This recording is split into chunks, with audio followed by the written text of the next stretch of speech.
Are you too anxious about your iPhone's battery health? Well, don't worry, you're not alone. Everyone who has an iPhone feels the same issue because Apple slaps the battery health right on your face because you can easily access your battery health percentage from settings.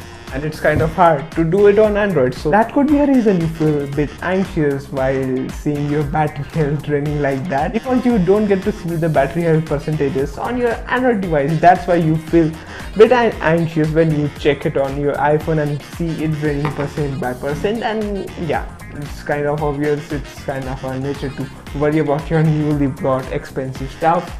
And yeah, I can understand that. See, if you care too much about your battery health percentage and like you kept cautiously using your phone, it's gonna ruin your user experience because you'll be always in worry that, oh my god, my iPhone's battery health is decreasing and this and that.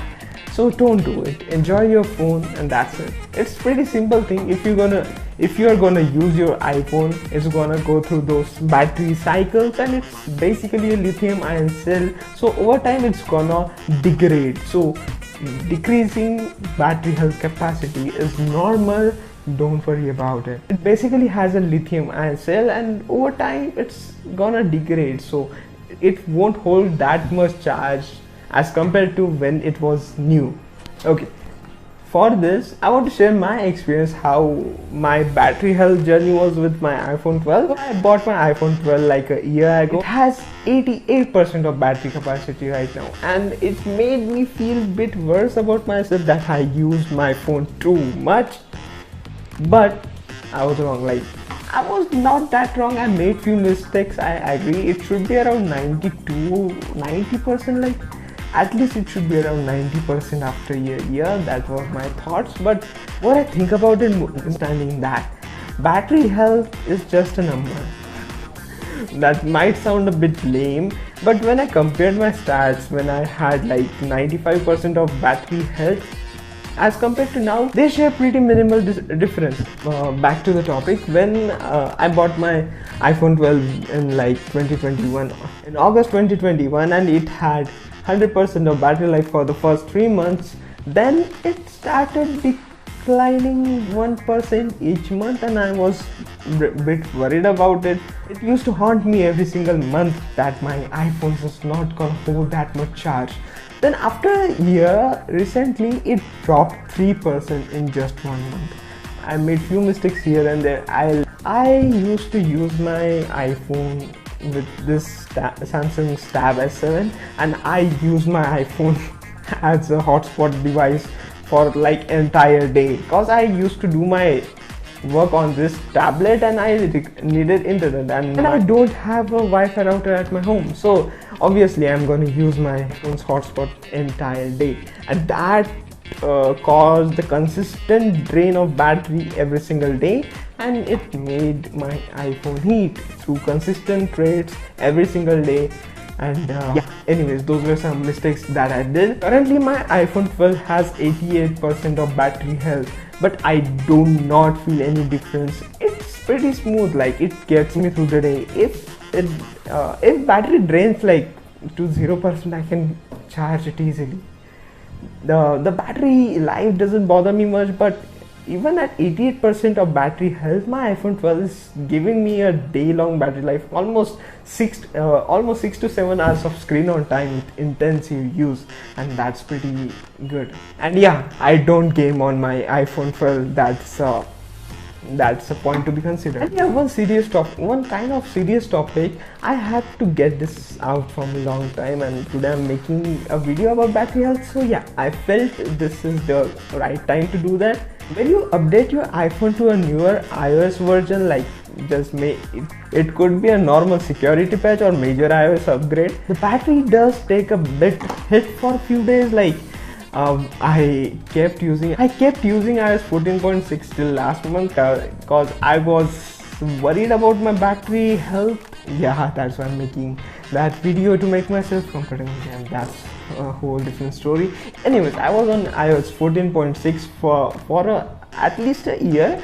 Frankly saying, I was scared of iOS upgrades because hearing news about iOS 15.5 causing immense battery drains in people's iPhones, so that made me worried. So I haven't upgraded my iPhone 12 since a long time, but recently with iOS 16, all those lock screen features, yeah, with iOS 16, all those lock screen features and few more tweaks in UI, I felt a bit intrigued by it, and I finally updated my iPhone after a year, and from 14.6 to directly iOS 16, it's a big jump, I know. And then the main thing happened.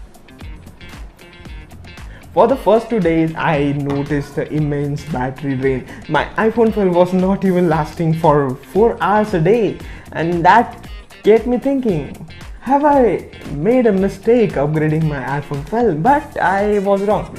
I researched about it, and I saw Apple stating that it takes almost 48 hours to optimize the battery according to the newer iOS version, and I found it pretty true in my case. Like for the first 2 days I was getting like 4 hours of battery life, and then after 2 days I guess that optimization did its magic. My battery was lasting for whooping 8 hours a day.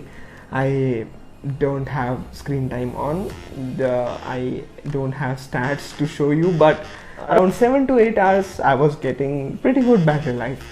After hearing all this, if you still care about your battery health, and if you don't want to end up like me, here are some measures to preserve or at least prevent your battery degradation to a certain period of time. Like, you can just extend your battery life. First thing, do not let your phone heat too much.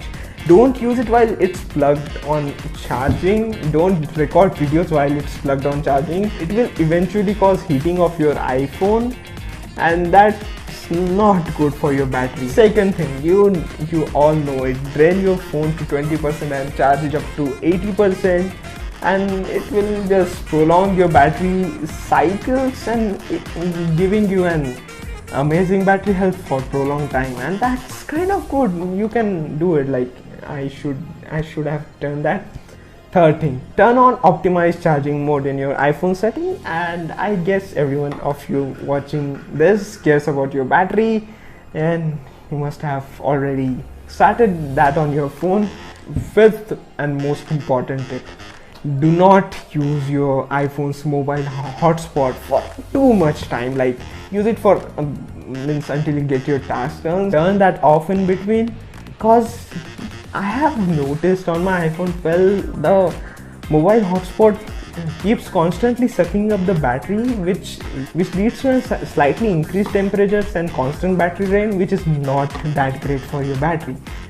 So yeah, this was a video for all those people who are anxious about their battery health on their iPhones, and I am glad if you find this video helpful, and if you wanna appreciate, just leave a comment, like the video, subscribe the channel, and I'll see you in the next one.